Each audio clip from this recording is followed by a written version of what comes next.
87 ships take positions 3 miles off Bikini to suffer the shattering impact of the 5th atomic bomb.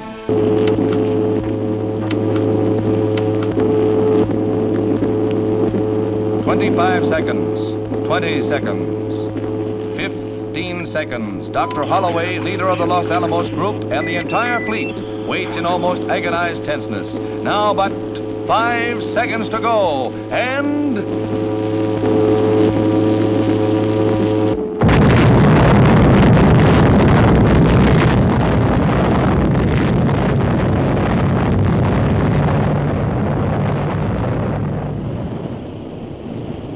The awful roar of the blast, equal to a discharge of 60,000 depth charges, each weighing 600 pounds, strikes the ears of the observers.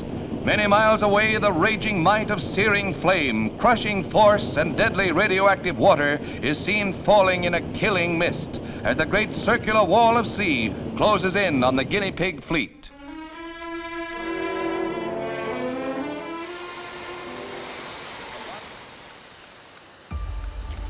Pernah nggak sih kamu bayangin kalau sebuah bom bisa melahirkan monster? Bukan sekedar ledakan atau kehancuran, tapi benar-benar makhluk raksasa yang muncul dari laut. Tubuhnya menjulang, suaranya menggetarkan udara, dan napasnya memuntahkan api atom. Monster itu bernama Godzilla. Yang mengejutkan, ia bukan hanya sekedar fantasi layar lebar. Godzilla lahir dari trauma sejarah yang nyata, mimpi buruk bangsa Jepang setelah Perang Dunia Kedua.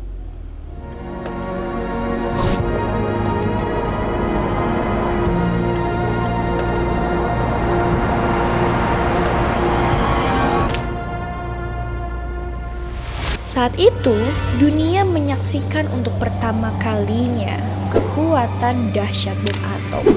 Hiroshima dan Nagasaki menjadi saksi betapa satu ledakan bisa menghapus seluruh kota dalam sekejap. Tidak ada data pasti, tetapi diperkirakan puluhan sampai ratusan ribu orang meninggal dalam hitungan detik. Dan lebih banyak lagi yang menderita akibat radiasi.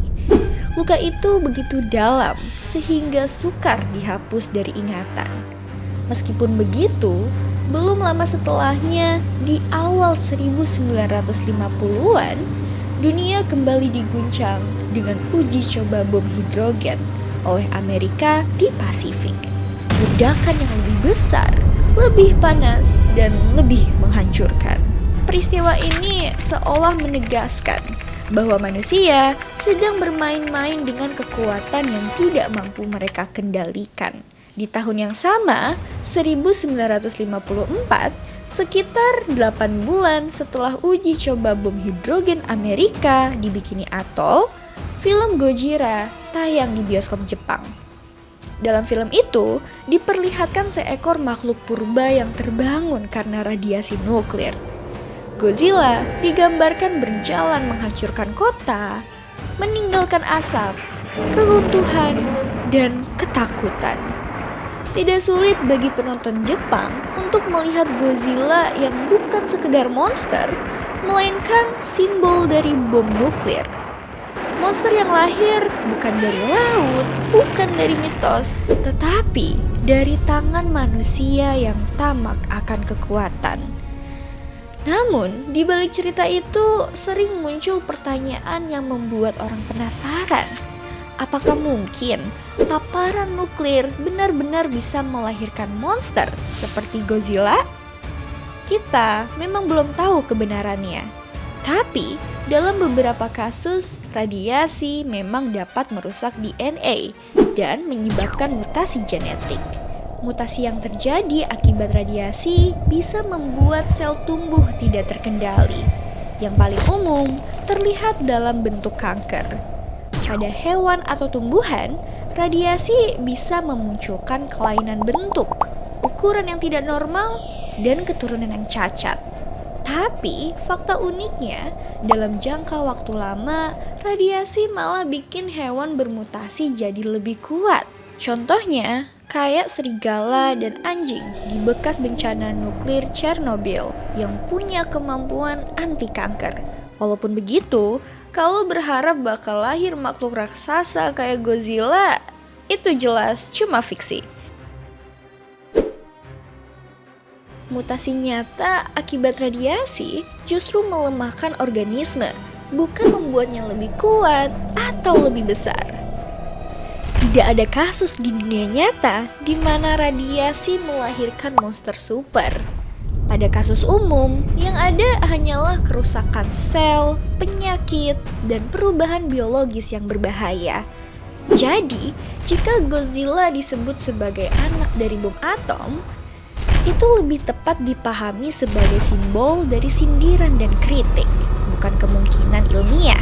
Godzilla merupakan visualisasi dari ketakutan manusia terhadap dampak dan bencana yang dihasilkan oleh senjata nuklir. Seiring berjalannya waktu, karakter Godzilla berevolusi. Dari perwujudan ketakutan, berubah menjadi semacam pelindung. Ia melawan monster-monster dari luar planet yang datang mengancam bumi. Inilah yang membuat Godzilla menjadi karakter yang unik. Dia pernah disangka sebagai musuh sekaligus sebagai penyelamat. Perubahan ini mencerminkan bagaimana masyarakat memandang teknologi nuklir dari masa ke masa. Nuklir yang awalnya hanya dilihat sebagai bayangan kengerian dan sesuatu yang menakutkan, memunculkan sisi lain, menjadi energi terbarukan yang membawa harapan.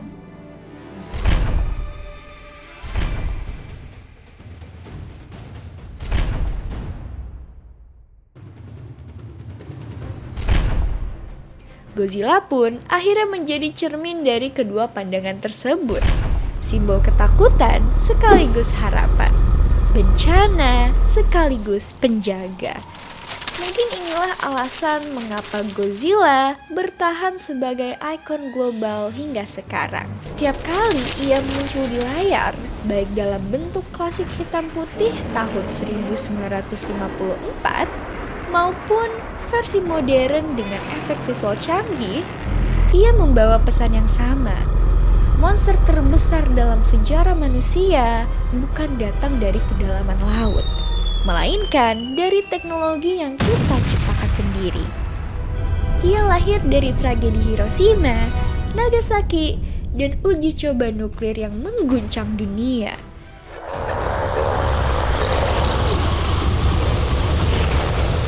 Menjadi simbol dari luka yang belum sembuh, sekaligus peringatan bahwa keserakahan bisa melahirkan kehancuran. Jadi, ketika kita melihat Godzilla mengaum di layar, menghancurkan gedung-gedung, atau melawan monster lain, jangan lupa bahwa di balik sosok raksasa itu, setiap aumannya adalah gaung sejarah dan ingatan kolektif. Sampai ketemu di video selanjutnya, biar makin tahu bareng Alternativa Project.